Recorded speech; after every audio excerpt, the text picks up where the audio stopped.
দর্শক, আপনারা জানেন রাজশাহীতে গভীর নলকূপের যে পাইপ, সেই গর্ত থেকে শিশু সাজিদকে প্রায় ৩২ ঘন্টা পর উদ্ধার করা হয়েছে। তাকে হাসপাতালে নেওয়া হয়েছে, সেখানে তার শারীরিক পরীক্ষা নিরীক্ষা চলছে। আমরা এই মুহূর্তে বিস্তারিত জানার জন্য আমাদের রাজশাহী প্রতিনিধি বুলবুল হাবিবের সাথে যুক্ত হতে চাই। বুলবুল হাবিব, আপনি আছেন আমাদের সঙ্গে। এই মুহূর্তে কি জানাতে পারেন, কিভাবে তাকে উদ্ধার করা হলো, তার অবস্থায় বা কি এখন?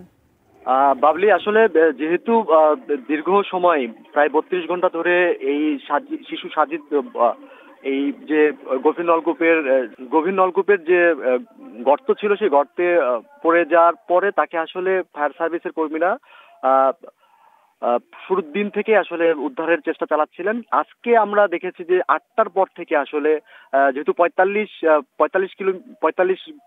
ফুট গভীর, সেই গভীরেও তাকে পাওয়া যায়নি। এরপরে তারা প্রথমত হচ্ছে 10 কিলোমিটারের একটা অবস্থান, 10 ফুট তারা নির্ণয় করার চেষ্টা করছিল। সেখানে আসলে 8:30টার দিকে ফায়ার সার্ভিসের টিমরা তারা তাদের যে ভীষণ ওয়াচ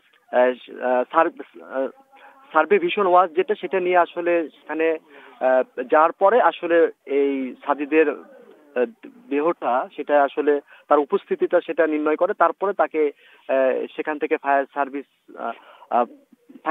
তারা আসলে উদ্ধার করে। বাছাইকৃত লাল সরিষার দানা থেকে অত্যাধুনিক কোল্ড প্রেস মেশিনে তৈরি হয় প্রাণ সরিষার তেল, আসল ঝাঁঝে আসল স্বাদে।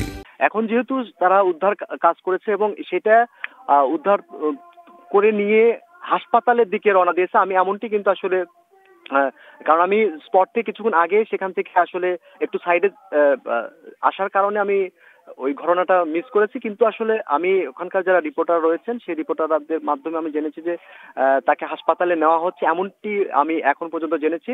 তো যেহেতু উদ্ধার কাজ সম্পন্ন হয়েছে, দীর্ঘ সময় ধরে মানুষের একটা আবেগ ছিল, উৎসুক মানুষের ভিড় ছিল এবং সেই উদ্ধারের সবাই প্রার্থনা করছিলেন যে আসলে জীবিত যাতে উদ্ধার করা হয়। এখন ডাক্তাররা আসলে সেই সিদ্ধান্তটা দিবেন যে আসলে তিনি জীবিত আছেন না মৃত আছেন, সেই বিষয়টি আসলে ডাক্তাররাই সেটা দিবেন। তো যেহেতু উদ্ধার কাজ হয়েছে, এটা একটা বড় অ্যাচিভমেন্ট ফায়ার সার্ভিসের জন্য। দীর্ঘ সময় ধরে ফায়ার সার্ভিসের যারা সদস্য তারা অক্লান্ত পরিশ্রম করছিলেন। এই আমরা যারা সংবাদ কর্মী ছিলাম